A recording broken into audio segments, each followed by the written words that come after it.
Framed, disgraced, Anya's innocent sister vanished, snatched by a ruthless enemy.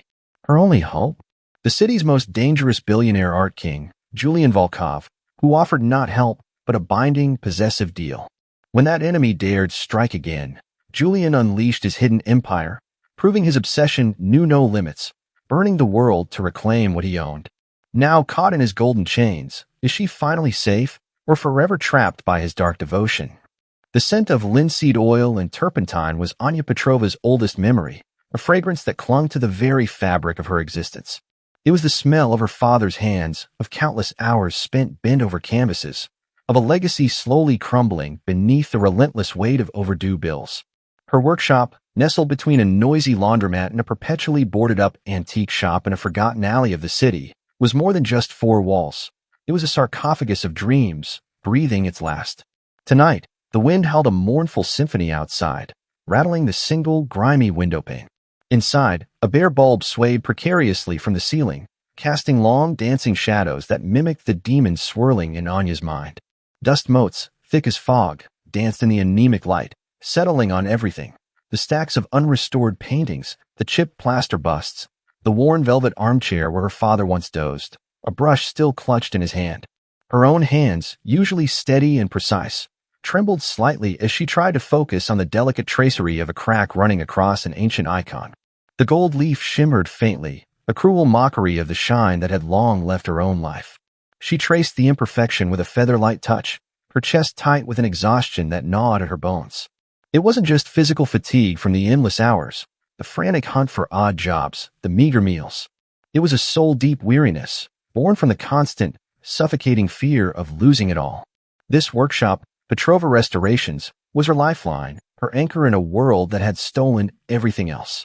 Her parents, gone too soon, leaving her with a burden of not only their art but also their debts and the most precious, terrifying responsibility, Lena. Lena, her sister.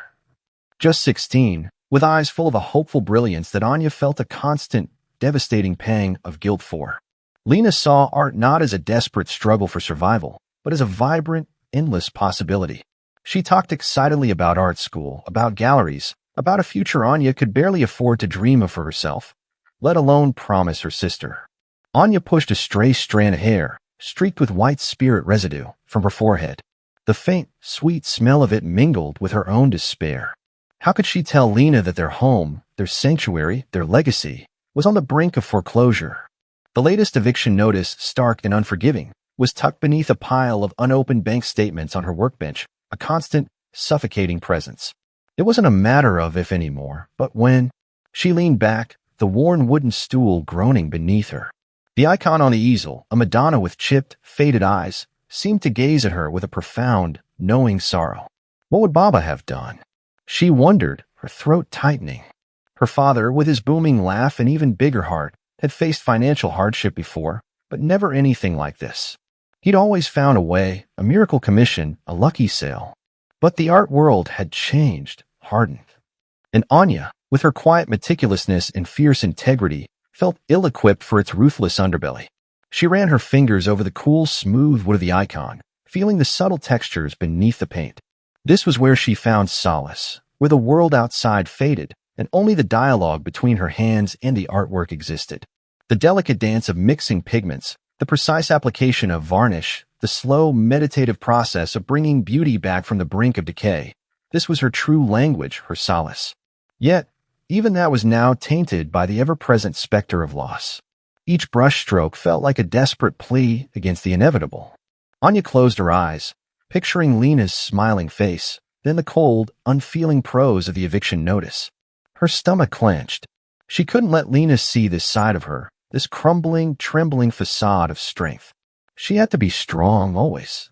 But the loneliness of that burden was a crushing weight. Who would save her? She sighed, a fragile whisper swallowed by the silence of the workshop. The city outside, a labyrinth of glittering lights and hidden shadows, felt miles away, yet its callous indifference pressed in on her. She was just one small, insignificant artist, fighting a losing battle against a system designed to crush the vulnerable. Just as she was about to surrender to the overwhelming wave of despondency, her eyes fell on a discarded newspaper clipping, half hidden beneath a dusty old palette. A glossy advertisement for the Crimson Gala at the Volkov Gallery, an exclusive event showcasing priceless art. A world away from her own.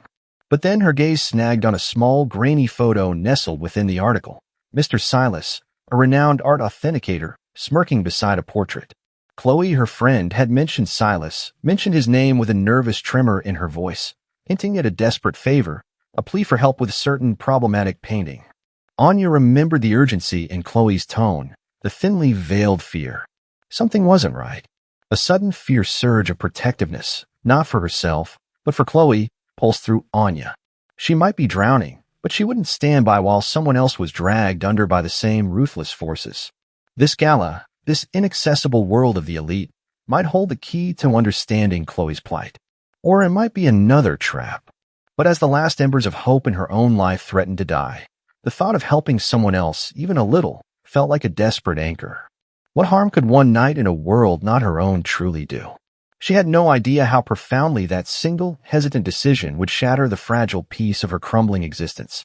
It was a step into the unknown, a silent plea for a miracle, and a direct path into the heart of a storm she couldn't possibly imagine.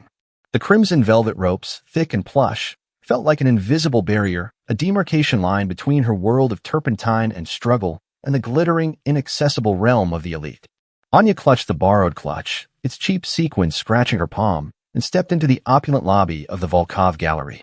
The air inside was thick with the scent of expensive perfume, aged champagne, and something else, something sharp and predatory, like ambition. It was a stark contrast to the familiar, comforting aroma of linseed oil and dust in her own workshop, a smell she suddenly craved with an aching intensity. The walls shimmered with polished marble, reflecting the muted glow of crystal chandeliers that dripped from the impossibly high ceilings. Voices, hushed and cultured, mingled with the gentle clink of glasses, creating a sophisticated hum that made Anya feel acutely out of place.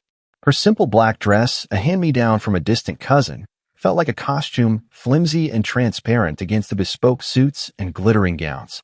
She was a ghost among giants, an intruder in a world she barely understood. Her heart hammered against her ribs, a frantic drumbeat of anxiety, and a strange, unwelcome flutter of morbid curiosity. This was it. The Crimson Gala. Her mission, find the forged painting Chloe had warned her about. Chloe's voice, tight with barely concealed panic, had echoed in her mind all day. It's a Renaissance portrait, Anya, a Saint Sebastian. Silas insists it's real, but I have a bad feeling. He's pushing me. Anya knew Silas's reputation. A renowned authenticator, yes, but rumors of his unscrupulous dealings circulated in the hushed corners of the art world. If he was involved, something was definitely rotten. Navigating the throng of impeccably dressed guests felt like swimming through molasses. Each smile seemed carefully curated, each laugh a practice performance. Anya kept her gaze low, trying to appear inconspicuous, but every whispered conversation, every piercing glance from a stranger, made her skin prickle. She felt like a raw nerve exposed in a room full of surgeons. She finally spotted it in a secluded alcove, bathed in a solitary spotlight, a portrait of Saint Sebastian, his face etched with serene suffering, arrows piercing his youthful body. It was beautiful, undeniably so. But as Anya drew closer, a familiar intuition, honed by years of restoring hidden truths, began to hum within her. The subtle texture of the canvas, the luminosity of the pigments, something was off. It was too perfect, too vibrant for its supposed age. Her hand, trembling with a mix of excitement and apprehension, reached into her clutch for the tiny penlight she always carried. She needed a closer look, a precise angle to confirm her suspicions. The painting was displayed on a small pedestal, flanked by two ancient Ming vases, their delicate blue and white patterns glowing under the subdued lighting. Anya leaned in, her eyes narrowing, her breath held captive in her chest. The brushstrokes, the pigment layers, definitely not consistent with the period. A knot of triumph and dread began to form in her stomach. Chloe was right. It was a forgery. A very good one, but a forgery nonetheless.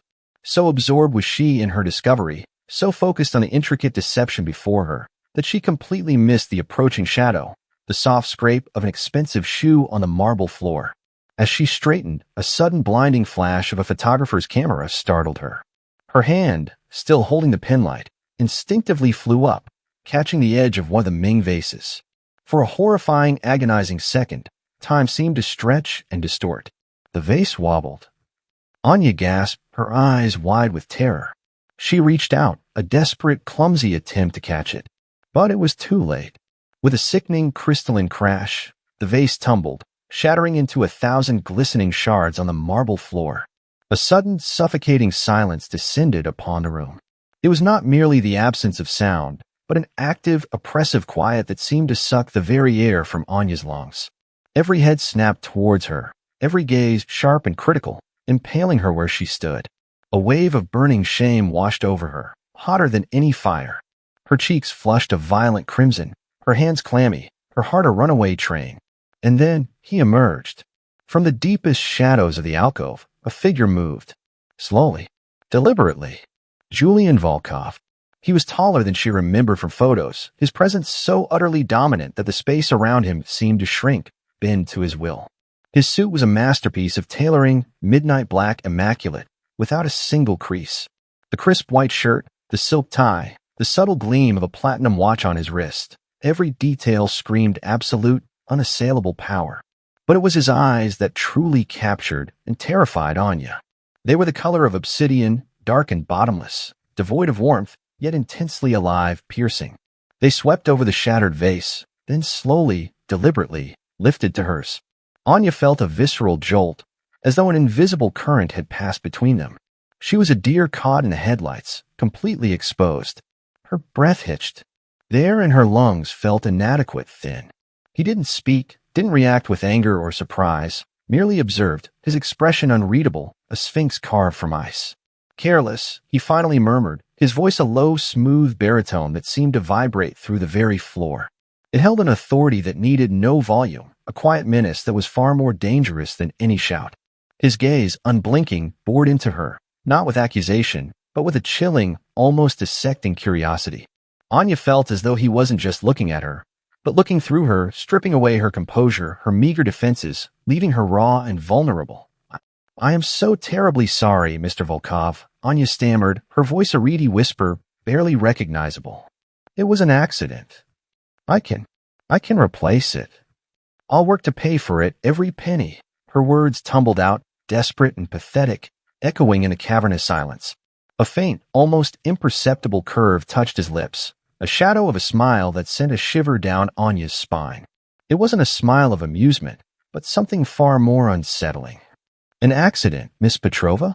His eyes flicked from her face to the shattered remnants of the vase, then to the supposedly Renaissance portrait. Or perhaps a distraction? His words were laced with an unnerving implication, suggesting he saw far more than a clumsy mishap. He saw a motive. He saw her. Anya's blood ran cold. He knew. Or suspected. He saw her staring at the painting, knew she was up to something. The thought was suffocating. How much had he seen? How much did he understand? Panic clawed at her throat. Julian Volkov then turned his attention to the murmuring crowd, a subtle shift in his posture, a slight hardening of his jaw. "The incident is noted," he announced, his voice carrying effortlessly, dismissing the entire affair with a dismissive wave of his hand. His men, silent and formidable, moved swiftly, efficiently sweeping away the debris. The tension in the room, though still thick, began to dissipate, replaced by a renewed hum of whispers and averted glances. The show, it seemed, would go on. But Julian's gaze lingered on Anya for one beat too long, a possessive, almost predatory glint in those obsidian eyes. "You have a discerning eye, Miss Petrova," he repeated, his voice softer now, almost a private confession, yet undeniably a veiled warning. One that could be valuable.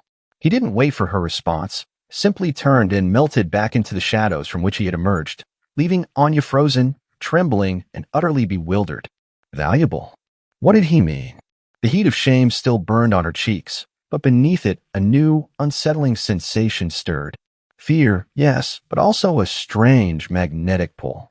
Julian Volkov was a force of nature, a man who commanded without effort, saw without being seen. He was everything dangerous, everything she should run from. Yet his gaze, so utterly devoid of pity, had seen something in her. Something beyond the clumsy girl who broke a vase. And that terrified her almost as much as it intrigued her. The silent promise in his eyes felt less like an offer and more like a declaration of ownership. As the gala resumed its superficial hum, Anya knew one thing with devastating certainty. She had not merely broken a vase tonight. She had shattered the fragile barrier between her life and his, stepping directly into the path of a predator who now had her in his sights. And she had no idea what he wanted. The echo of the vase shattering still rang in Anya's ears, a permanent fixture in the chaotic aftermath of the gala. She had fled, dignity in tatters, the glares of the elite burning into her back like physical wounds. Back in her workshop, the familiar smells of turpentine and linseed oil, once comforting, now felt like the scent of her own failure. The sparse light filtering through the grimy window seemed weaker, the cracks in the ceiling more pronounced. She brewed herself a mug of bitter, stale coffee, her hands still trembling, the warmth doing little to thaw the icy fear that had settled in her chest. Julian Volkov's eyes, those chips of obsidian, haunted her. His words, "You have a discerning eye, Miss Petrova. One that could be valuable," were a chilling whisper that promised not salvation, but a far more intricate form of entanglement. She had barely slept, tormented by the humiliating replay of the night and the gnawing suspicion that something far more sinister than a clumsy accident was at play.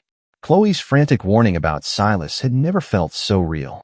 Anya knew with a sinking certainty that her clumsy intrusion into Volkov's world and her unwitting defiance of Silas had painted a target on her back. The knock came just before noon, sharp and official, rattling the old wooden door. Not the familiar clatter of a delivery, nor the gentle chime of a client. It was the sound of authority, and Anya's blood ran cold. Lena, curled up on a sofa sketching, looked up, her young face etched with worry. "Who is it, Anya?" she asked, her voice small. Anya swallowed, her mouth suddenly dry. "Stay here, sweetie." She opened the door to two stern-faced men in crisp suits, flanked by a uniformed officer from the city's Art Crimes Division. Mr. Silas, impeccably dressed and wearing a look of smug satisfaction, stood just behind them, a predatory glint in his eyes. "Miss Petrova," the lead agent began, his voice devoid of warmth, "we have a warrant to search your premises. We've received information regarding the suspected forgery and attempted infiltration of a stolen piece into the Volkov collection." "Forgery?" Anya's voice cracked, her mind reeling. "That's absurd. I'm a restorer, not a forger." Silas stepped forward, his smile an insidious sneer. "On the contrary, Miss Petrova, it seems your discerning eye for forgeries extends to creating them as well. We have credible witnesses who observe you tampering with a valuable piece at the Crimson Gala, an act that perfectly aligns with a pattern of suspicious activity your friend, Miss Chloe Davison, has unfortunately implicated you in." The accusation was a punch to the gut, stealing Anya's breath. Chloe? Betrayal twisted in her stomach, sickening her. The men swarmed past her, their harsh footsteps echoing through her sanctuary, their gloved hands tearing through her carefully organized life. Lena gasped, clutching her sketch pad, her eyes wide with terror as they began to catalog and confiscate Anya's tools, her father's sketches, even some of her own partially restored works. "No," Anya cried, lunging for a canvas, but an officer gently restrained her. Her heart pounded, a frantic drum against her ribs. This wasn't just an investigation. It was a demolition. Her workshop, her legacy, her entire identity was being systematically dismantled before her eyes. The humiliation was suffocating. By evening, the workshop was a ghost of its former self, barren and silent. The news had spread like wildfire. Headlines screamed art restorer exposed as forger, painting Anya as a deceitful schemer. Her phone buzzed with angry, accusatory messages from former clients. Her small circle of art contacts vanished overnight. She was a pariah, her name synonymous with scandal. Lena sat beside her, silent tears streaming down her face, her innocent dreams shattered by the harsh reality. Anya held her sister close, feeling the tremble in Lena's small body, a mirror of her own inner turmoil.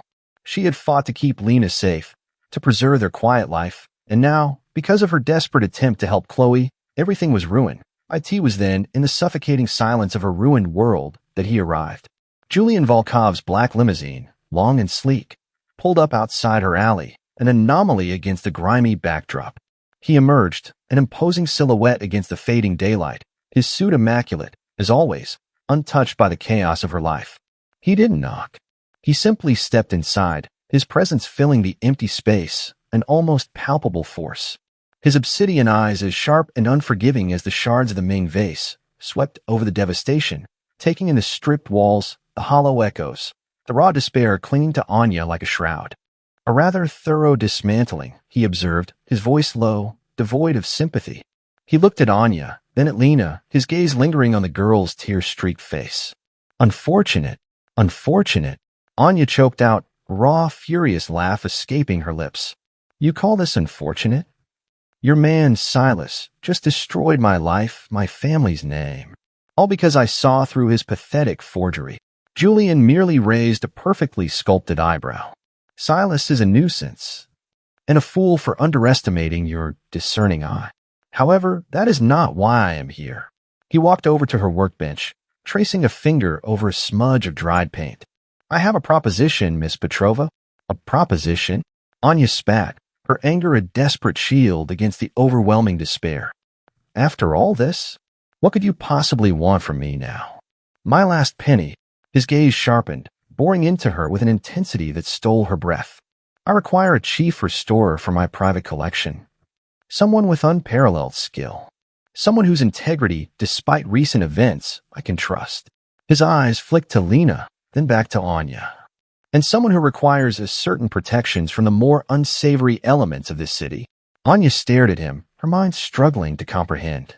You want me to work for you? Indeed. He pulled out a sleek, black folder, sliding it across the dusty workbench.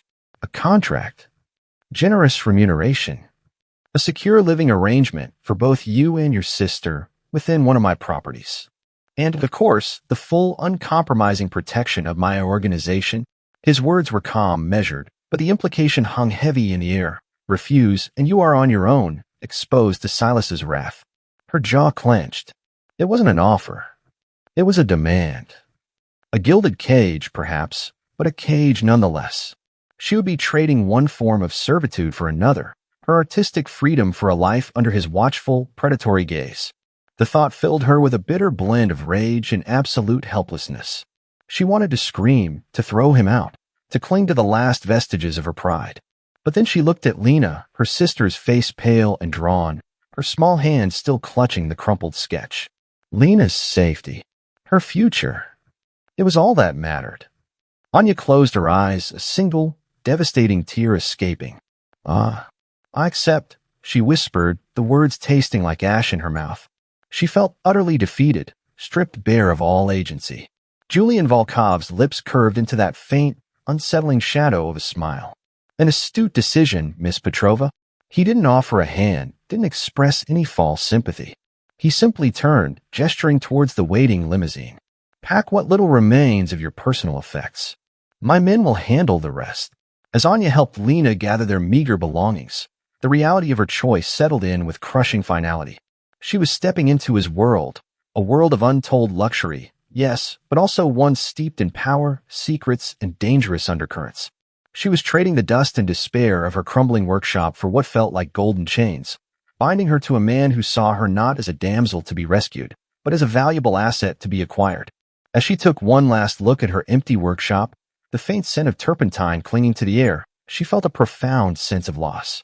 But as Julian's hand, firm and unyielding, touched her back, guiding her towards the waiting car, a shiver, not entirely of fear, ran down her spine.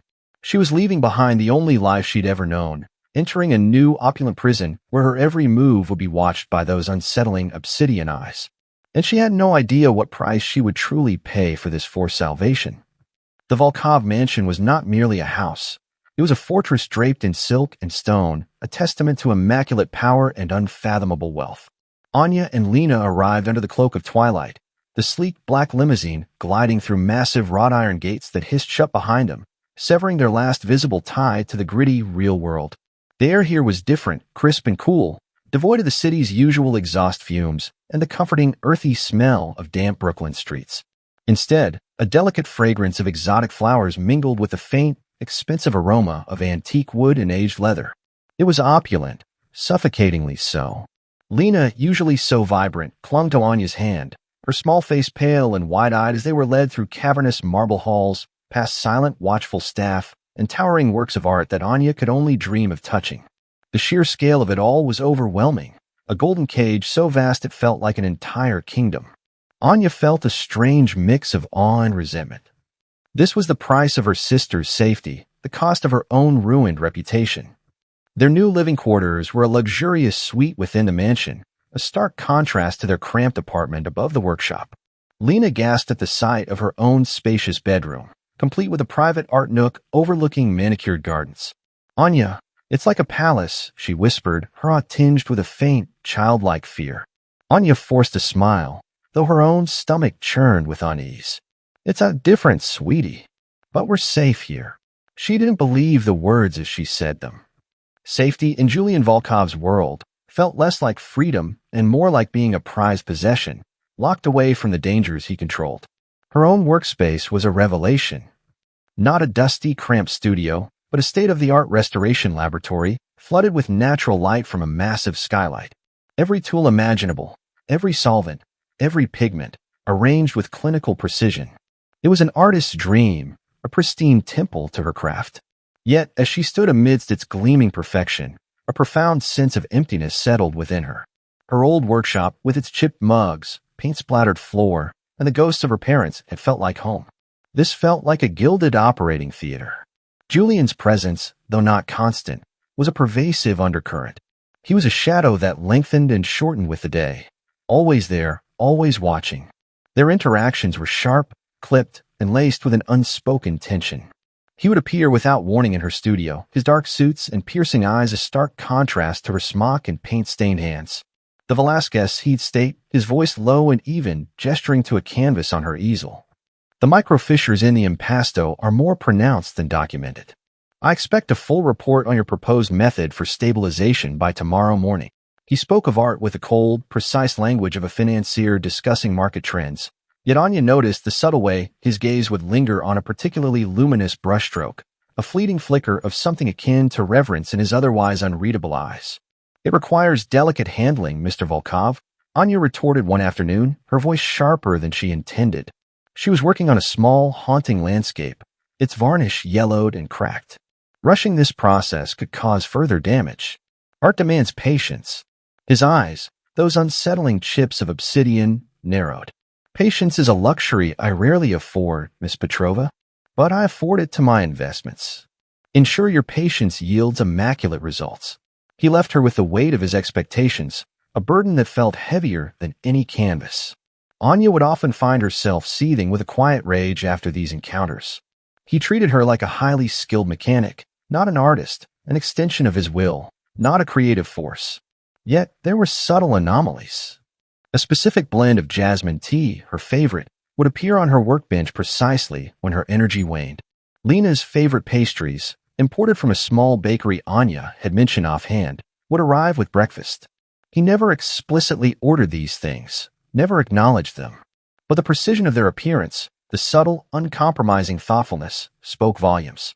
Anya found herself caught in a constant push-pull of emotions, resentment at his control, fierce pride in her work, and a strange, grudging appreciation for the unspoken comforts. One evening, deep into the night, Anya was meticulously cleaning a delicate porcelain figurine, its intricate details almost lost under layers of grime. The mansion was silent, save for the soft hum of the ventilation system. She was so absorbed that she didn't hear him enter, only felt the subtle shift in the air, the faint scent of his expensive cologne.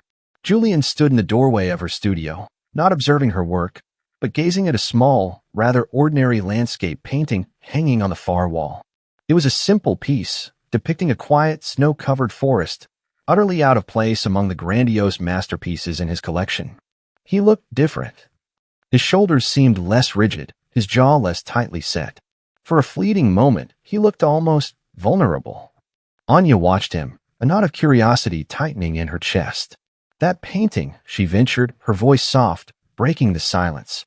"It's not quite like the others in your collection." He turned, his obsidian eyes snapping back to her, the momentary vulnerability vanishing behind his usual guarded mask. "No," he admitted, his voice a low rumble. "It was my mother's." The abruptness of his confession, the raw, unadorned fact, caught Anya off guard. His mother, the woman who had given birth to this dangerous, enigmatic man. He didn't elaborate, didn't offer a story. He simply looked at the painting, then at Anya, a flicker of something she couldn't quite decipher in his gaze. It was a rare, unguarded moment, a tiny crack in the immaculate armor he wore. For the first time, Anya felt a flicker of connection, a glimpse into the human beneath the formidable exterior. He wasn't just a collector. He was a man with a past, with memories, with a silent ache. And somehow that made him even more intriguing.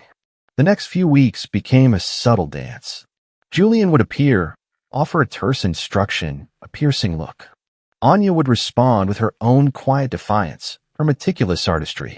Their conversations were never about personal feelings, always about art, but through the delicate nuances of brushstrokes and the rich histories of the pieces, a different kind of dialogue began to unfold between them. She began to understand his profound respect for authenticity, his almost violent rejection of anything fake, a trait she found herself strangely drawn to, given her own recent experience. The chemistry between them was a slow burn, a subtle heat building beneath the surface of their guarded interactions. It was in the way his eyes would linger on her face when she was deep in concentration, the way her breath would hitch when his hand accidentally brushed hers as he reached for a reference book. It was in the sudden charged silences that fell between them, thick with unspoken thoughts and desires. One particularly late night, Anya was finishing a complex relining, her focus absolute. She didn't realize Julian had entered her studio until she felt his presence behind her. She turned, startled, and her hand, trembling slightly, knocked a small, empty cup from her workbench. Julian's hand shot out, catching it before it hit the floor, his fingers brushing hers as he steadied the cup. His touch was fleeting, electric, sending a jolt through her. Their eyes locked. His obsidian gaze held hers, an intensity that was almost physical.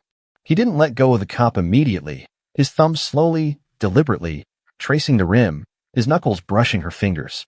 The air in the room thickened, suffocating with unspoken desire. Anya's heart hammered, a frantic drum against her ribs. She could feel the raw power radiating from him, the dangerous attraction that was both terrifying and utterly captivating. "Be more careful, Miss Petrova," he murmured, his voice a low, rough whisper that seemed to bypass her ears and directly hit her soul. His thumb pressed lightly against her skin, a feather-light touch that promised something far more profound, far more possessive. The subtle gesture spoke volumes, a silent claim. Anya pulled her hand away, her breath catching in her throat, her mind a whirlwind of confusion and undeniable attraction. The line between captor and protector, between fear and fascination, was blurring into a dangerous, devastating haze. She was no longer just his employee, she was becoming something else, something intrinsically tied to him. And the thought, terrifying as it was, made her heart pound with a wild, intoxicating rhythm. As Julian finally turned and walked away, the cup still in his hand, Anya found herself staring at the empty space where he had stood. Her fingers still tingled from his touch, her mind replaying the raw intensity in his eyes.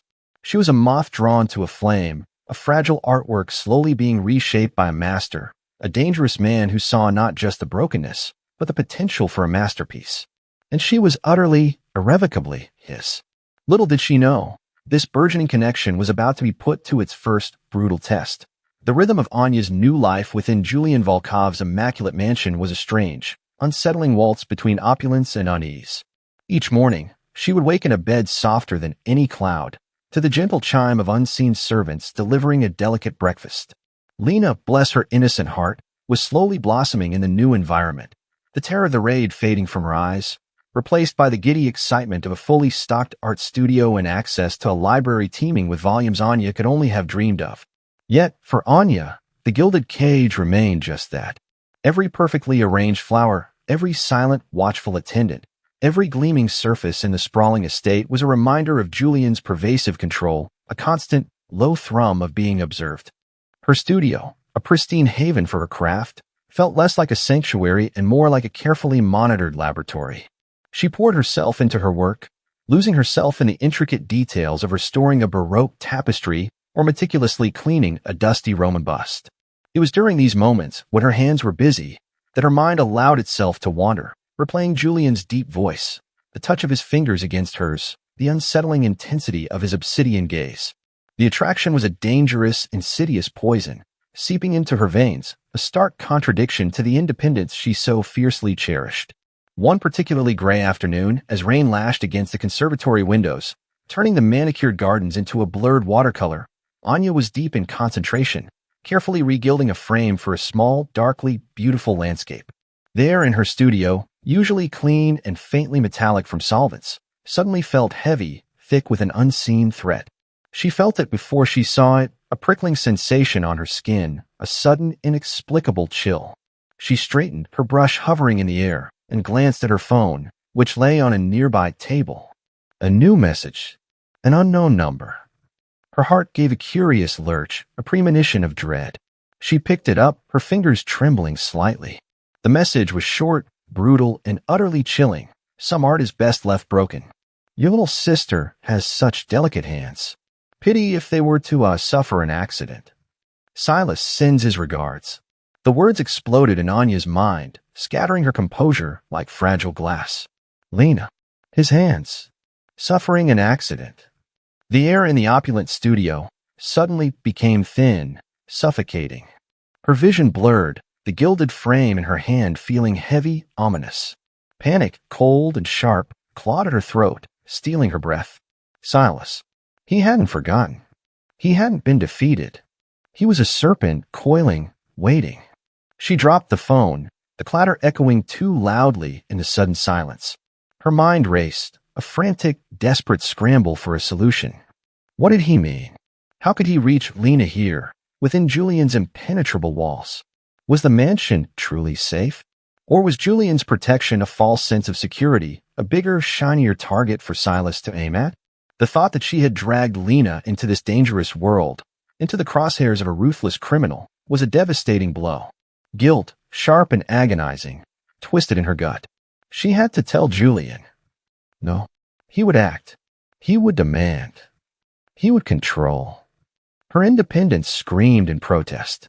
She had to handle this herself, protect Lena on her own terms. But how? She had no power, no resources, no connections in this dark underbelly of the city. She was just an art restorer, now a disgraced one. Anya rushed to Lena's room, her steps quick and frantic. Lena was happily sketching, humming a cheerful tune, utterly oblivious. The sight of her sister's innocent joy tore at Anya's heart. She couldn't let this touch Lena. Not ever. Later that evening, after Lena was asleep, Anya crept back to her studio, her mind racing. She tried to appear calm at dinner, to not let her terror show, but Julian's eyes, ever watchful, had seemed to pierce through her forced composure. He had said nothing, but his gaze had lingered on her, a subtle furrow in his brow. She huddled over her workbench, clutching the phone, rereading the message 100 times, as if dissecting the words would somehow diminish their threat. She tried to trace the number, but it was untraceable. A dead end. Helplessness washed over her, cold, heavy blanket. Just then, a faint, almost imperceptible ping came from the small, encrypted tablet Julian had given her for work communications. A new message. From him. Your old workshop. There was an incident. Minor vandalism. Security is being enhanced. Anya's blood ran cold. Vandalism. It couldn't be a coincidence. Her old workshop, the last tangible link to her past, a place Silas knew she cared about. He was sending a clear message. He knew her weaknesses, and he would exploit them. But how had Julian known? And what did security is being enhanced truly mean when Julian Volkov was involved? Before she could even process the information, Julian's voice, low and resonant, cut through the silence of her studio. He stood in the doorway, a dark, imposing figure, his suit as immaculate as ever, but his obsidian eyes burning with an almost imperceptible fury. Miss Petrova, he began, his voice calm, yet edged with an authority that sent shivers down her spine. I trust you received my message regarding your former establishment. Anya swallowed, her voice barely a whisper. Yes? What happened? His gaze was unwavering. A minor intrusion. Nothing of significance. A few broken windows, some crude graffiti. A message, perhaps, for someone else. My men have addressed it. Addressed it? Anya pressed, a tremor in her voice. How? He took a step closer, his presence expanding, filling the room with his controlled power. Rest assured, Miss Petrova, the situation has been contained. The individuals responsible will no longer pose a threat. To you, or to anyone connected to you. The words were delivered with such chilling finality, such unyielding certainty, that Anya felt a fresh wave of fear. No longer pose a threat. What did that mean in Julian's world? He didn't offer details. He didn't explain. He simply stated the outcome, and the implications were terrifying. Anya looked at him, truly looked at him, and saw not just the sophisticated art collector, but the predator, the man who moved in shadows, who wielded power with ruthless efficiency. His jaw was tight, a muscle clenching almost imperceptibly. He knew about Silas. He knew about the threats. And he had acted. Not for justice, but for control. For ownership. You stopped him, Anya whispered, a strange mix of relief and profound unease washing over her. I protected what is mine, Miss Petrova, he corrected, his voice firm, his eyes locking onto hers, a flash of pure possessiveness in their depths. The statement was a claim, a declaration. She was his. Lena was his. Their safety was his responsibility, handled in his way. Anya felt a profound sense of being adrift, caught between two dangerous currents. Silas, the serpent, striking from the shadows, threatening Lena, and Julian, the dark collector, protecting her with a brutal, uncompromising force that she barely understood, a force that both terrified and oddly soothed her. She was safe, yes, but at what cost? What unseen battles had been fought? What lines crossed to ensure her protection? As Julian turned to leave, his silhouette framed by the studio doorway, Anya felt an almost overwhelming urge to ask him, to demand to know the full extent of his actions, the true nature of his world. But the words caught in her throat. The obsidian glint in his eyes, the cold, calculating power emanating from him, silenced her. She was under his protection.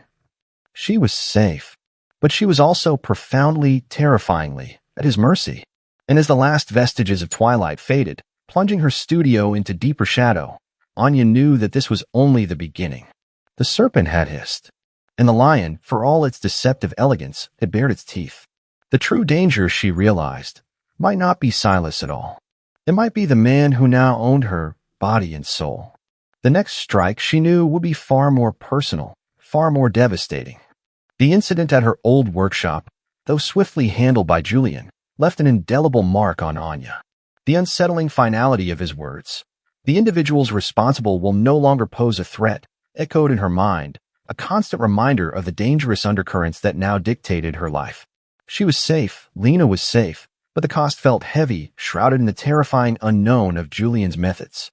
The pristine walls of her new studio, once a symbol of opportunity, now felt like the very boundaries of her gilded cage. She worked with a renewed intensity, a desperate attempt to find solace in the familiar rhythm of her craft, to regain some semblance of control over her inner world. Julian's visits to her studio became more frequent, though no less intense. He would stand silently, observing her, his presence a heavy, undeniable weight in the room. Anya, in turn, found herself watching him, trying to decipher the subtle shifts in his immaculate composure, searching for the man beneath the impenetrable mask of the billionaire art collector. The fear that had initially gripped her began to intertwine with a profound, almost desperate curiosity. She wanted to understand him, to unravel the enigma that was Julian Volkov. One particularly rainy afternoon, as she was cataloging a newly acquired collection of forgotten pieces from a defunct museum, a small, unassuming wooden box caught her eye. It was tucked away in a dusty corner of one of Julian's vast storage vaults, overlooked and seemingly insignificant amidst the glittering array of masterpieces. The box itself was plain, unvarnished, with simple, almost childish carvings etched into its lid. It was so out of place in Julian's opulent and meticulously curated world that it immediately piqued Anya's professional interest and her deeply human one. She carefully carried the box back to her studio, her heart thrumming with an inexplicable sense of anticipation. Lena was away, exploring the mansion's sprawling library, leaving Anya alone with the quiet hum of her studio and the intriguing mystery before her. She gently prized open the lid. Inside, nestled amongst layers of faded silk, was not a jewel or a scroll, but a miniature portrait. It was a painting roughly 4 by 6 inches of a woman. Not a renowned beauty, nor a figure of historical significance. Just a woman, her hair the color of burnished copper, her eyes a startling shade of blue, a shade Anya instantly recognized. Julian's eyes. The brushstrokes were delicate, almost amateurish, yet filled with an undeniable tenderness, a raw emotion that transcended technical skill. It was clearly painted by a child, perhaps a very young Julian. But it was not this that made Anya's breath catch. It was the subject. The woman in the portrait was smiling, a soft, ethereal smile, her gaze direct and full of warmth. She held a single, wilting white lily. Anya immediately recognized the flower. It was a symbol of fleeting beauty, but also of profound loss. A symbol that often appeared in memento mori pieces. A wave of profound sadness washed over Anya. This wasn't just a child's painting. It was a relic, a memory, a window into a past that Julian kept fiercely guarded. She traced the delicate lines of the woman's face, feeling a surge of compassion for the man who presented such an impenetrable facade to the world. This was his mother, the woman from the snow-covered landscape painting. But here, so young, so vibrant, so achingly fragile. As if summoned by her discovery, Julian appeared in the doorway of her studio, his usual silent entrance startling her. His gaze, initially sweeping over her work, sharpened instantly, locking onto the small portrait in her hand. The air in the room thickened, suffocating with an unspoken tension. His jaw tightened, a muscle clenching visibly. His eyes, usually devoid of emotion, were suddenly raw, vulnerable, reflecting a pain Anya had only glimpsed before. "Where did you find that?" he demanded, his voice low, a dangerous rumble that held a tremor she had never heard. It wasn't a question, but an accusation, laced with a wounded possessiveness. Anya held the portrait out to him, her own hands trembling slightly. It was in a box in the vault, hidden away. "It's beautiful, Julian." "She's beautiful." He took the portrait from her, his fingers brushing hers, a touch that lingered, charged with unspoken emotions. He stared at the miniature, his usual steely composure cracking, revealing the jagged edges of an old wound. "My mother," he finally said, his voice rough, almost a whisper, as though speaking the words aloud was physically painful. "She painted that for me when I was 5. Anya's heart ached for him. "It's very precious. She died a year later," he continued, his gaze still fixed on the portrait, his voice devoid of its usual power, stripped bare. "Cancer. The kind that takes quickly, cruelly." She loved lilies. Said they reminded her that even the most fragile things hold beauty, even in their passing. He paused, a long, heavy silence stretching between them, thick with unshed grief. "My father," he couldn't bear to look at it. Said it reminded him of what he'd lost. He locked it away. Said it was a weakness. Anya stepped closer, a deep, resonant wave of empathy washing over her. She saw not the ruthless billionaire, but the little boy, orphaned, stripped of his mother's love, taught by his father that grief was a weakness to be hidden, locked away. This was the source of his impenetrable armor, his fierce control, his almost violent rejection of anything fake, a desperate attempt to protect himself from the fragility of love and loss. "It's not a weakness, Julian," Anya said softly, her voice barely a whisper, yet firm with conviction. "It's a memory, a testament to love, to what made you." She gently touched his arm, a tentative, comforting gesture. He finally lifted his gaze from the portrait, his obsidian eyes locking onto hers. They were still raw, but now held a flicker of something new, surprise, and a profound, almost disbelieving recognition. You see it," he murmured, his voice husky. "You see her." And then, a deeper confession, ripped from the depths of his carefully constructed solitude. "I inherited an empire built on shadows, Anya. On power, on control, on the belief that emotions are liabilities. My father taught me to bury everything that made me human. To be untouchable. But you're not untouchable, Julian," Anya countered, her own voice trembling with the weight of his confession, her heart aching for the boy he once was. "No one is. And those emotions, they're what make you real." She looked at the small portrait in his hand, then back at his eyes, now softened with a vulnerability that pierced her soul. "The greatest works of art aren't perfect, Julian. They're real. They tell a story. They hold truth. Just like you." He didn't speak, simply stared at her, his expression a complex tapestry of pain, revelation, and a dawning sense of hope. In that quiet, shared moment, surrounded by the echoes of his past, a profound shift occurred between them. The barriers crumbled, the carefully constructed walls between them dissolving, replaced by an intimate, raw connection. It was a powerful, unspoken understanding, a recognition of two wounded souls finding solace in each other's presence. Julian, the enigmatic, dangerous collector, had allowed her to see his most precious, most vulnerable masterpiece, the boy who had lost his mother, the man who had buried his heart. And Anya, the disgraced restorer, felt a fierce, almost primal urge to protect that fragile, hidden truth within him, to heal the cracks in his soul. He slowly reached out his hand, usually so commanding, now gentle as he cupped her cheek, his thumb brushing away an unseen tear. "Anya," he breathed, her name a soft, reverent whisper on his lips, laden with a weight of feeling that went beyond mere attraction.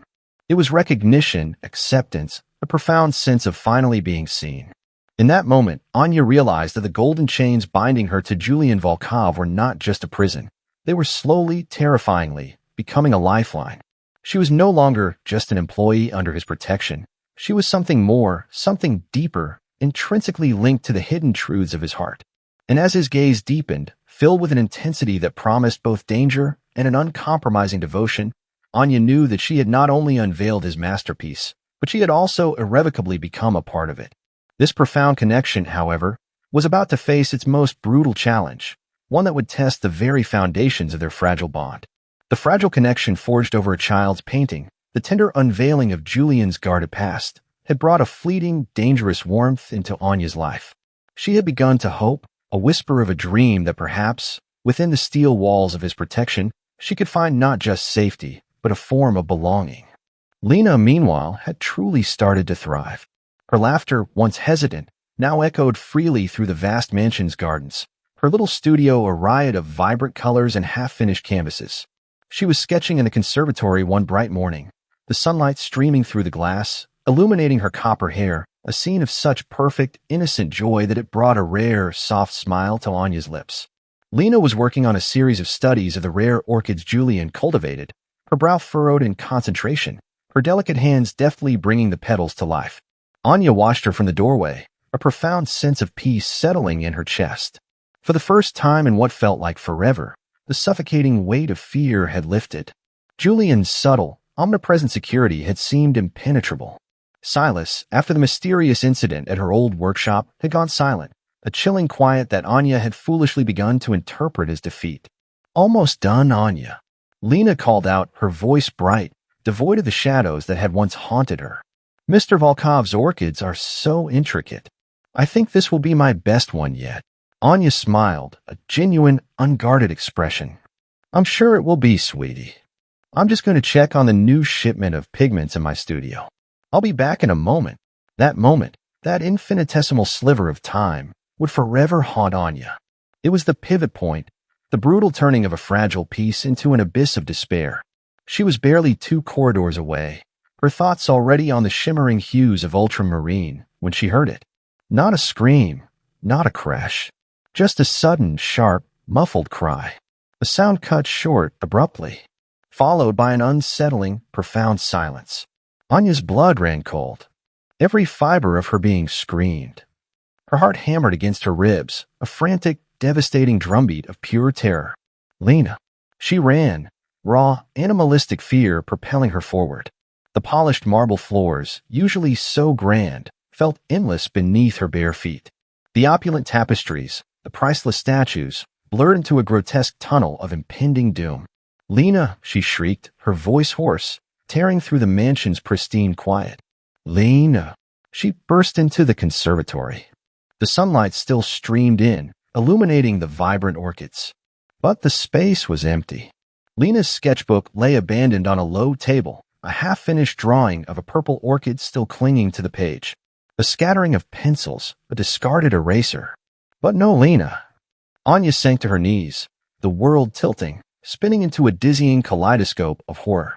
Her hands, usually so skilled, now trembled uncontrollably as she reached for the warm, still-open sketchbook. She felt an invisible vice grip her chest, stealing her breath. No, not again. Not Lena. A figure emerged from the shadows of the conservatory's far end, not one of Julian's imposing guards, but a smaller, wiry man. His face was obscured by a dark cap, but the smirk on his lips was unmistakable, chilling. He held a small, crumpled note, which he tossed carelessly onto the table beside Lena's sketchbook. Then, with a mocking bow, he vanished as quickly as he appeared, melting into the intricate foliage of the garden, leaving behind only the lingering scent of cheap tobacco and the suffocating weight of dread. Anya scrambled for the note, her fingers fumbling, her vision blurring with unshed tears. It was a single, crudely scrawled line. "An eye for an eye, Miss Petrova. A priceless work for a stolen one. Silas has a new collection. And your sister is his newest exhibit." The words were a hammer blow, shattering her last vestiges of hope. Silas. He had done it. He had breached Julian's immaculate fortress. And Lena was in his hands. Her scream was primal, guttural, ripping from the deepest part of her soul, echoing through the silent, indifferent halls of the mansion. Julian's men, grim-faced and alert, appeared moments later, drawn by the sound of her anguish. But it was too late. Lena was gone. Julian arrived, a whirlwind of furious power. His face, usually a mask of controlled composure, was a terrifying tableau of rage and something else Anya couldn't quite decipher, a flicker of profound, wounded pain. He took in the empty conservatory, the abandoned sketchbook, the crumpled note in Anya's trembling hand. His obsidian eyes, usually so calculating, now blazed with a dark, dangerous fury. Silas, he growled, the name a curse, his voice a low, vibrating rumble that promised vengeance. But Anya wasn't looking at him with gratitude or relief. She looked at him with a desperate, self-flagellating guilt, a crushing weight of realization. This is my fault. She had walked into his world, the world of power and shadows, and she had dragged Lena with her. Julian's protection, though absolute, had also made them targets. Her sister, her innocent, art-loving Lena, was now a pawn in a brutal game between two powerful, ruthless men. No. Anya cried, her voice cracking, raw with despair. She pushed him away when he tried to reach for her, her hand striking his chest with a surprising force born of agony. This is your fault, Julian. Your world. Your enemies. You promised to protect her.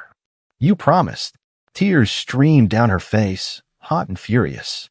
You brought this upon us. You dragged us into your golden cage, and now Lena is paying the price. Julian froze, his hand dropping. His face, which had been contorted with rage, now settled into a terrifying stillness, a mask of cold, stark hurt. The fury in his eyes dimmed, replaced by a profound, almost desolate shock. Anya, he began, his voice hoarse, strained. Don't, she shrieked, shrinking away from him, her body shaking uncontrollably. Just don't touch me. Don't look at me. Lena is gone because of you. Because of us. She felt a savage, irrational need to push him away, to break the very connection that had brought this misery upon them. If she severed ties, perhaps, just perhaps, Lena could be safe. It was a desperate, illogical thought, born of pure, unadulterated anguish. I want nothing to do with this. With you. Just bring her back. Then leave us alone. His gaze hardened, the obsidian depths turning glacial. The raw vulnerability she had glimpsed earlier, the unspoken promise of deep connection, shattered into a million sharp shards. The misunderstanding hung heavy in the air, a poisonous shroud. He saw blame, rejection, a complete denial of everything they had built, everything he had risked. The fury, temporarily displaced by hurt, began to reignite, darker, colder than before. Julian didn't speak another word. He simply stared at her, his expression unreadable, his heart, Anya knew, turning to stone. He turned on his heel, his movements sharp, lethal. He barked orders to his men, his voice a chilling, controlled thunder. The mansion, once a gilded cage, now felt like a tomb. Anya collapsed to the floor, sobbing uncontrollably. The image of Lena's smiling face, with a half-finished orchid, burned into her mind. She had pushed away the only man who could truly save her sister, driven by guilt and a blinding, devastating despair. She was alone again, truly alone, in a world that had just stolen the last piece of her heart. And the terrifying realization was, she had no idea if she had just saved Lena or irrevocably sealed her fate. Anya's words were not just a rejection. They were a blade, twisting into the raw, unguarded wound he had only just revealed to her. For a single, devastating moment, as she pushed him away, Julian Volkov felt the cold, familiar specter of his childhood, the echo of his father's voice branding emotion a weakness. Her accusation, "This is your fault," struck him harder than any physical blow. The flicker of vulnerability in his eyes, the fragile hope she had so carefully nurtured, was extinguished instantly, brutally. It was replaced by something far colder, far more terrifying, profound, glacial stillness. The stillness of a predator whose territory had been violated, whose most prized possession had been threatened. The hurt, sharp and agonizing, did not last. It was consumed, incinerated by a white-hot, silent rage that was all the more terrible for its lack of sound. The obsidian of his eyes turned to black ice. The man who had confessed his deepest pains just days before was gone. In his place stood the true Julian Volkov, the one the underworld whispered about in hushed, fearful tones. The Dark Collector. He turned from Anya, his movements no longer merely controlled, but lethally precise. He didn't waste a single word on comfort or explanation. He simply acted. The grand library of the mansion, usually a serene sanctuary of aged leather and quiet contemplation, was transformed into a war room within minutes. Julian stood at its center, a dark monolith amidst a flurry of controlled chaos. His voice, stripped of all warmth, was a low, resonant weapon, each command a precise surgical strike. Kale, he said, his voice a low growl into the encrypted phone, addressing his head of security. Lock down the city. Every port, every private airstrip, every back alley bolt hole Silas has ever been associated with. I want a ghost in every shadow. Use every asset, every informant, every piece of leverage we own. No budget, no limits, no questions. I want him breathing, but only just. His men, hardened professionals who had seen him at his most ruthless, moved with a newfound urgency, their faces grim with the understanding that a line had been irrevocably crossed. The air crackled with a palpable tension. Encrypted screens flickered to life, displaying satellite feeds, financial records, and a sprawling web of criminal connections. The full, terrifying weight of Julian's empire, usually hidden beneath a veneer of corporate legitimacy and artistic patronage, was being unleashed. Hours bled into one another, measured only by the endless cups of black coffee and the growing web of information on the screens. Julian didn't sit. He paced, a caged tiger, his every movement radiating a dangerous, controlled fury. He was a force of nature, a storm gathering on the horizon, ready to break. He saw Anya's face in his mind's eye, not her anger, but her raw, shattered despair. The image fueled his rage, honing it to a razor's edge. She blames me. The thought was a shard of ice in his gut. So be it. But I will bring her sister back, even if I have to burn this city to the ground to do it. The break came just before dawn. A whisper from a paid informant on the docks, a tracked burner phone pinging for a fraction of a second, a hasty financial transaction traced to a shell corporation. The pieces snapped together, forming a clear, damning picture. A decommissioned shipyard on the industrial waterfront. Silas's lair.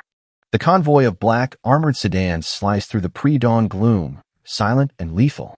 They moved without lights, ghosts against the grimy backdrop of rusting shipping containers and the smell of salt and decay. Julian sat in the lead car, his face an uncompromising mask of stone, his hands resting calmly in his lap. But his eyes, fixed on the looming silhouette of the shipyard, blazed with a dark, vengeful fire. They didn't storm the main entrance. Kale's team moved like shadows, disabling the perimeter cameras, neutralizing the sentries with brutal, silent efficiency. A muffled sound. A thud. Another. Julian didn't delegate the final assault.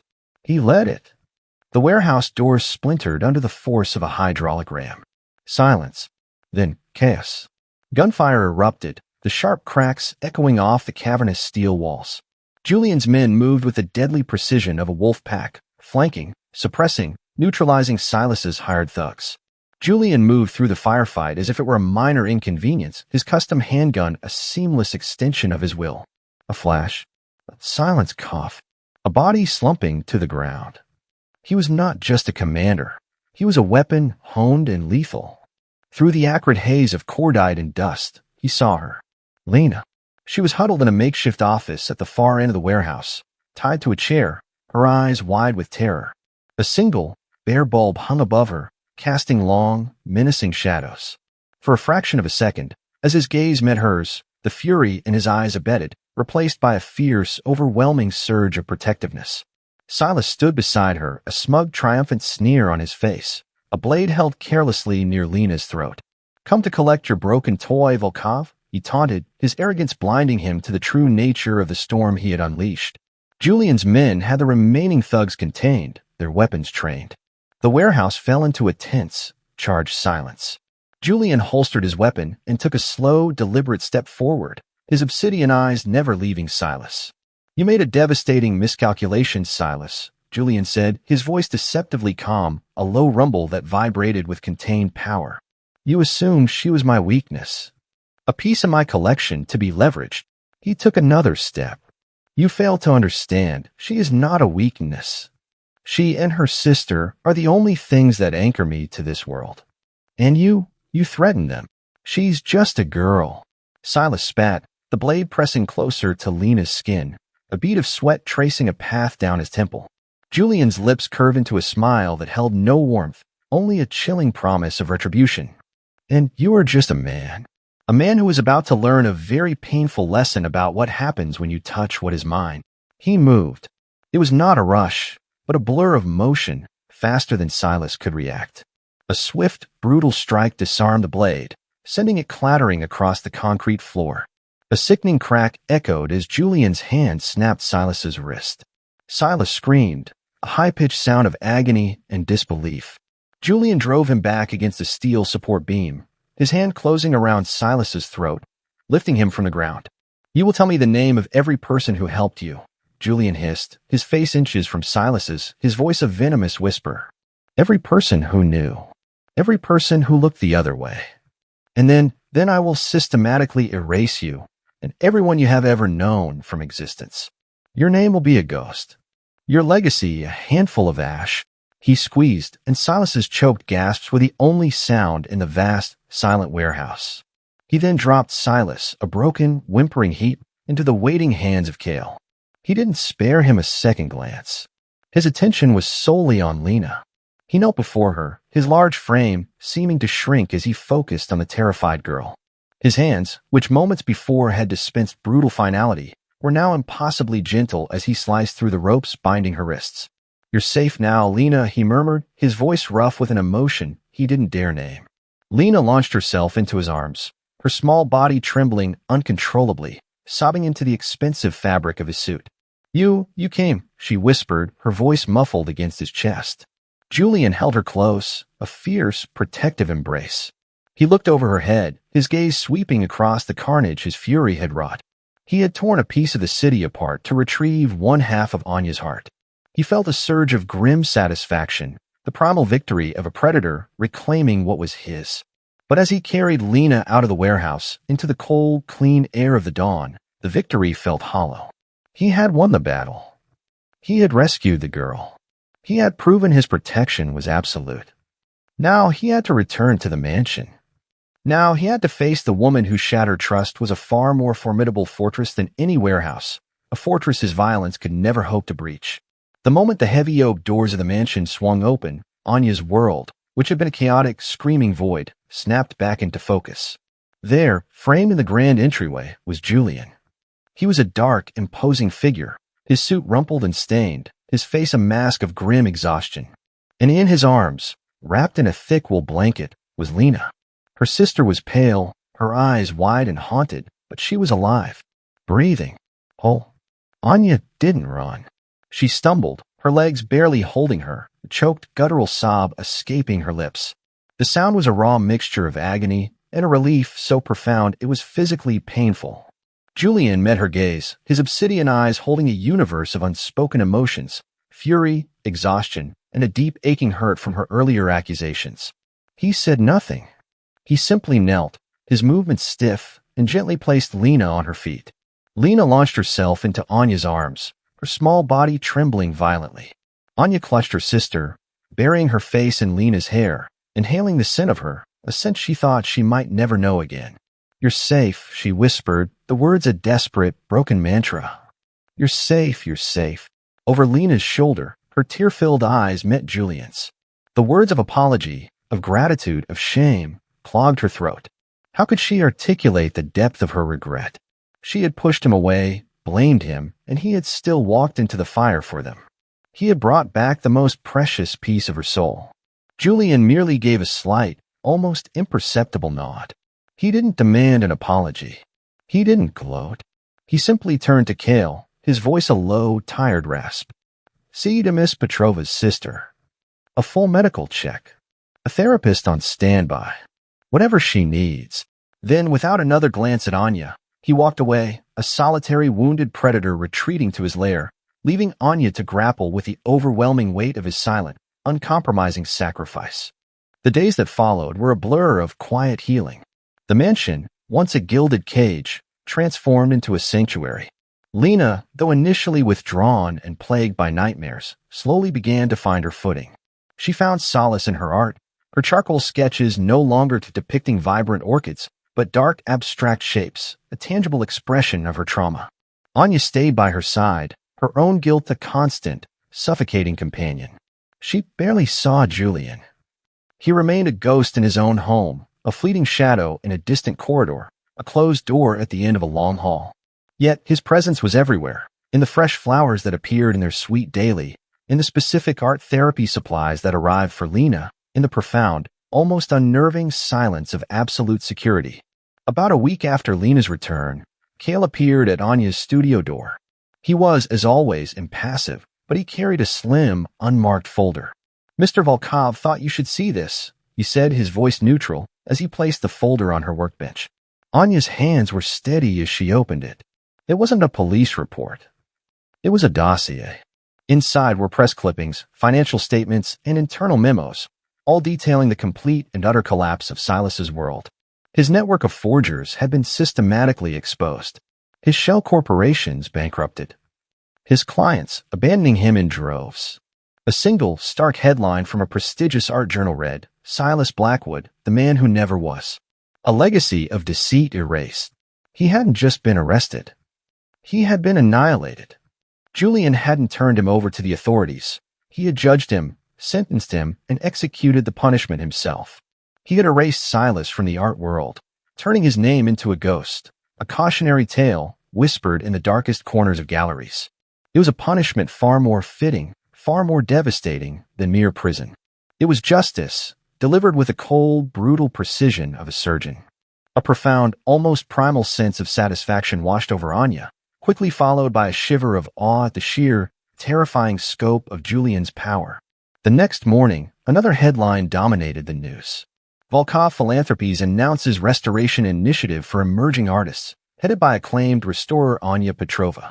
The article went on to detail a massive, multi-million-dollar fund established by Julian to support artists and restorers who had been victims of fraud. It completely exonerated Anya, recasting her not as a disgraced forger, but as a courageous victim, a champion for artistic integrity. Her reputation wasn't just restored.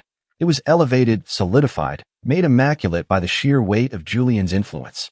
He had not only vanquished her enemy, he had rewritten her story. That evening, he finally came to her. He found her in her studio, staring out at the rain-streaked city lights. He didn't speak, simply stood in the doorway, his presence filling the silence. Anya turned to him, the folder from Kale still on her workbench. "Ah, I saw the news," she whispered, her voice thick with emotion. "About Silas. About me. An oversight has been corrected," he stated, his voice a low rumble, devoid of pride, as if he were discussing a minor business transaction. "You didn't have to do that, Julian," she said, taking a tentative step towards him. "Yes," he countered, his obsidian eyes locking onto hers, a flicker of the old, raw pain in their depths. "I did. I promised to protect you. My methods were insufficient. That failure has been rectified." It was the closest he would ever come to an apology.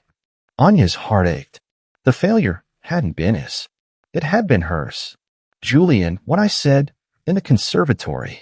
I was scared, and I was wrong. You saved her. You saved us." He remained silent, his gaze unwavering, waiting. "You brought her back," Anya continued, her voice trembling, "but you came back wounded. I did that. My words. I am so sorry." He finally moved, closing the distance between them in 2 long strides. He stopped just before her, his presence overwhelming, electric. He slowly lifted his hand, not to touch her, but to hold out a single old-fashioned iron key. "Your old workshop," he said, his voice rough. "The lease was terminated. The building was set for demolition." He paused, letting the words hang in the air. "I bought it." He pressed the key into her palm, his fingers warm and firm against hers. "The structure was unsalvageable. So I am rebuilding it. For you. For Lena. Exactly as it was, but better. Stronger." Tears welled in Anya's eyes as she stared at the key in her hand. It wasn't just a key to a building. It was a key to her future, her legacy, her dream. He wasn't just rebuilding brick and mortar. He He was rebuilding her soul, piece by painful piece. This was his atonement, his act of healing, a gesture so profound it stole her breath.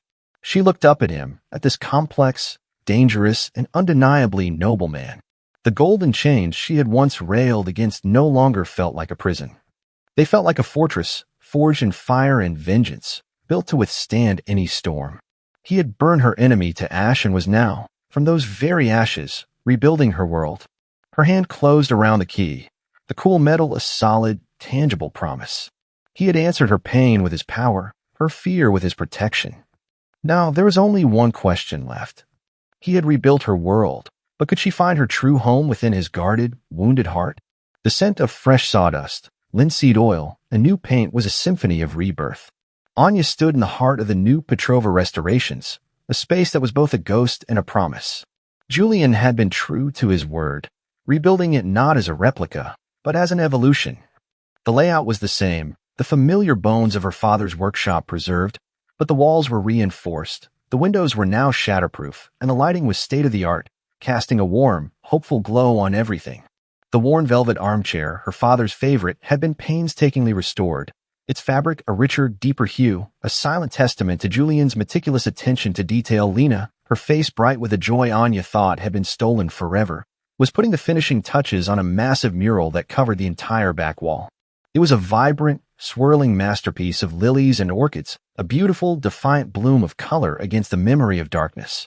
Her laughter, clear and unburdened, echoed through the new space, the sweetest sound Anya had ever heard. The Volkov Philanthropies grant had not only secured her place at the city's most prestigious art academy, but had also given her a renewed sense of purpose. Anya ran her hand over the smooth, cool surface of a new oak workbench, a gift from Julian. The key he had given her felt warm in her pocket, a constant, tangible reminder of his uncompromising devotion. In the months since Lena's rescue, a new quiet rhythm had settled between them. The tension had dissolved, replaced by a deep, unspoken understanding. He still visited her, but his presence was no longer a shadow in the doorway. He would sit in the restored armchair, a cup of jasmine tea in his hand, and simply watch her work, his obsidian eyes, once so guarded, now holding a soft, steady warmth that was reserved only for her. The art world, once so quick to condemn her, now clamored for her expertise. Commissions poured in, museums sought her consultation. Her name, once synonymous with scandal, was now a benchmark for integrity and skill. She was no longer a victim, but a survivor, her story a testament to resilience, a narrative Julian had carefully, powerfully rewritten. One crisp autumn evening, long after the last of the day's work was done and Lena had gone out with new friends from her academy, Anya was alone in the workshop, cleaning her brushes. The city lights twinkled through the new, large window, a sea of distant stars. She felt a profound sense of peace, a quiet contentment that had once felt like an impossible dream. She had her sister back. She had her art. She had her legacy, not just restored, but fortified. She heard the soft, familiar sound of his limousine pulling into the alley, the quiet click of his shoes on the pavement. He didn't knock. He never did anymore. The workshop was as much his sanctuary as it was hers. Julian stepped inside, his dark overcoat making his silhouette even more imposing against the bright warmth of the studio. He wasn't carrying a briefcase or a file. His hands were empty.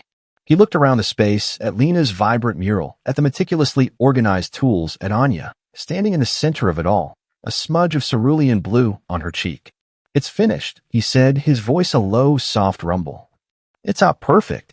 It's home," Anya corrected gently, a soft smile playing on her lips. "Thanks to you." He closed the distance between them, his gaze intense, searching. "I have spent my life acquiring masterpieces, Anya," he began, his voice laced with a raw emotion she had come to cherish. "Canvases, sculptures, artifacts. I collected them, possessed them, believed they defined my worth, my power. I was wrong." He reached out his hand, so large and powerful, cupping her cheek with an almost reverent gentleness. His thumb brushed away the smudge of paint, his touch sending a familiar electric warmth through her. "All those objects, they're just things. Polished stone and pigmented dust. Lifeless." His obsidian eyes, now shimmering with a profound, vulnerable light, held hers. "You, Anya, you are the true masterpiece. You, with your fierce heart, your unwavering integrity, your capacity to see the truth in a world of forgeries. You are the most valuable, most exquisite work of art I have ever known. Anya's breath caught, her heart swelling with an emotion so powerful it felt like it might burst. Tears welled in her eyes, not of sadness, but of a joy so pure it was almost painful. My life was an empty gallery before you, he continued, his voice growing thick. A collection of shadows. You brought light. You brought color. You brought a life. You saved me, Anya. Not from my enemies, but from myself. He slowly knelt before her, a gesture so at odds with his commanding nature that it stole her breath. He reached into his coat and produced a small velvet box. It wasn't ostentatious, but simple, elegant, made of deep, dark wood. He opened it. Inside, nestled on a bed of black silk, was not a massive diamond, but a simple, elegant ring. A band of white gold with a single, flawless sapphire, the exact color of her eyes at its center. It was real. It was them. I don't want to be your protector anymore, Anya, he whispered, his voice trembling with the weight of his words. I want to be your partner. Your husband. Your home. I don't want to acquire you. I want to cherish you, to build a life with you, to wake up to your light every single day for the rest of my life. Anya Petrova, will you marry me? Tears streamed freely down her face as she nodded, unable to form words. She sank to her knees before him, her hands covering his. Yes, she finally breathed, the word of promise, an affirmation, an anchor. Always yes. He slipped the ring onto her finger, a perfect fit. Then he pulled her into his arms, his embrace no longer the possessive grip of a collector, but the tender, unshakable hold of a man who had finally, truly come home. He held her as if she were the most fragile, most precious treasure in the world, the anchor to his soul. From that night on, the Petrova Restorations was more than a workshop. It was the heart of their world. A place of healing, of creation, of laughter. It was where a dark, enigmatic billionaire learned to let his guard down, and where a resilient art restorer learned that the most profound beauty is often found in the most unexpected of places. They were not light and shadow, not captor and captive, but two halves of a single, extraordinary masterpiece, a story of ashes and vengeance, of loss and, finally, of a love that was as real, as enduring, and as uncompromising as the art they both cherished. Their forever had begun, not with a contract or a bargain, but with a promise, whispered in a sanctuary of their own making. Isn't it true that our deepest wounds often hide our greatest strength?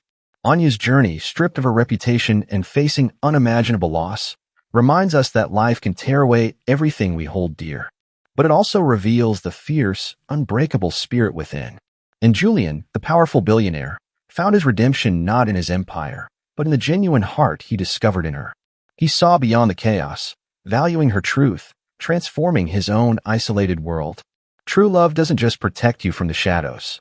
It heals the scars they leave behind, showing you your own priceless worth. If Anya and Julian's journey resonated with the artist or the protector in your soul, if it reminded you that even through the darkest storms, love can rebuild everything, then join our community of resilient hearts. Hit that like button, subscribe for more stories of powerful romance, and tell me in the comments, what part of Anya's journey touched you most, or what does true love mean to you? Let's find light in every shadow together.